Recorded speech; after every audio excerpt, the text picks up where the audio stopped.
غریب ملک کے ایک غریب اور لاچار صوبہ سندھ سے ایک انتہائی انٹرسٹنگ خبر ملی کہ اسسٹنٹ کمشنرز کے لیے وہاں پہ 149 اسسٹنٹ کمشنرز کے لیے ڈبل کیبن ویگو ڈالا خریدنے کے لیے منظوری دے دی گئی ہے، اور اس کے لیے تقریباً کچھ لگ بھگ 2 ارب سے زائد رقم جو ہے وہ مختص کر کے الاٹ بھی کر دی گئی ہے، کیونکہ تقریباً کچھ 1.5 کروڑ کے قریب وہ ایک گاڑی ہے، اور جب 150 گاڑیاں خریدی جائیں گی تو کچھ تقریباً 2.25 ارب روپے کی وہ گاڑیاں بنیں گی۔ سوال میرا صرف اتنا سا ہے اپنے محب وطن پاکستانیوں سے کہ کیا قصور ہے ہم غریب لوگوں کا کہ ہم اس ملک میں رہتے ہیں، یا یہ قصور ہے ہمارا کہ ہمارے پاس اس ملک کا شناختی کارڈ ہے، یا ہمارا یہ قصور ہے کہ ہمارے پاس اس ملک کا ایک پاسپورٹ ہے، اس کے ذریعے ہم دوسرے ملکوں میں آ کے محنت مزدوریاں کر کے دھکے کھا کے اپنے ملک میں ریمنٹ بھیجتے ہیں، اپنے ملک میں زر مبادلہ بھیجتے ہیں۔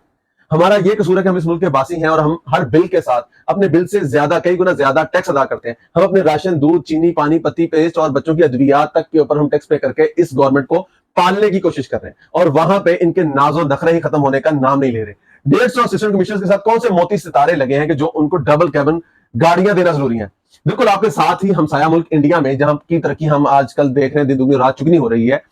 وہاں پہ شاید آپ کو علم ہو یا نہ ہو کہ 2016 تک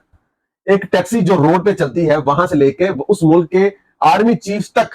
صرف ایک ہی گاڑی جو انڈین میڈ تھی، امبیسڈر نام کی گاڑی تھی، ایک بہت چھوٹی سی، آپ نیٹ پہ سرچ کریں گے آپ کو آ بھی جائے گی،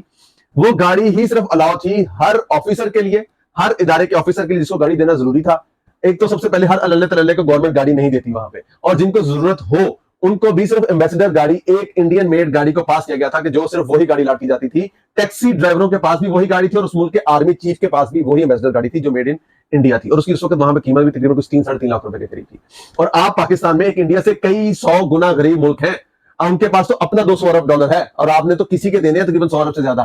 100 ارب ڈالر سے زیادہ، اور اس ملک میں آپ 1.5 کروڑ کے ڈبل کیبن گاڑیاں خرید کر دے رہے ہیں ان کو۔ کون سے موتی ستارے لگے ہیں، کون سی خدمت کرنی ہے، کون سا ادارہ انہوں نے آج تک ان اسسٹنٹ کمشنرز نے یا کسی سرکاری محکمے کے افسر نے سیدھا کر دیا ہے کہ جو ان کو اس قدر انعامات سے نوازا جا رہا ہے؟ کیا قصور ہے اس غریب عوام کا؟ خدا را ہمارے حال پہ رحم کرے۔ میٹرو اور اورنج لائن ٹرین پہلے بنا کے آپ نے اربوں ڈالر ہمارے سر پہ قرضہ لے کر ان کے سود کے لیے ہماری رگوں میں سے، ہماری ہڈیوں میں سے روغن کھینچ کے آپ وہ سود پے کر رہے ہیں، اور اسی غریب ملک میں آپ ہمارے ہی جو ہے خون سے نچوڑے ہوئے پیسوں سے نکال کے آپ ان کو ڈبل کیبن لے کے دے رہے ہیں گاڑیاں۔ کیا ضرورت ہے ان سرکاری افسروں کو گاڑیاں دینے کی؟ اگر کسی کو بہت ضرورت ہے بھی تو کیوں آپ پاکستانی میڈ سوزوکی، آلٹو یا کلٹس گاڑیاں کیوں نہیں دیتے ان کو؟ کہاں پہ، کس قانون میں، کس آئین میں لکھا ہے کہ ان کو ڈبل کیبن اور مہنگی ترین گاڑیاں ہی دینی ہیں؟ اگر وہاں پہ رستے ٹھیک نہیں، اگر وہاں پہ پتھریلے علاقے ہیں یا ریتلے علاقے ہیں تو آپ اس کے سسپینشن کو اپ گریڈ کر سکتے ہیں،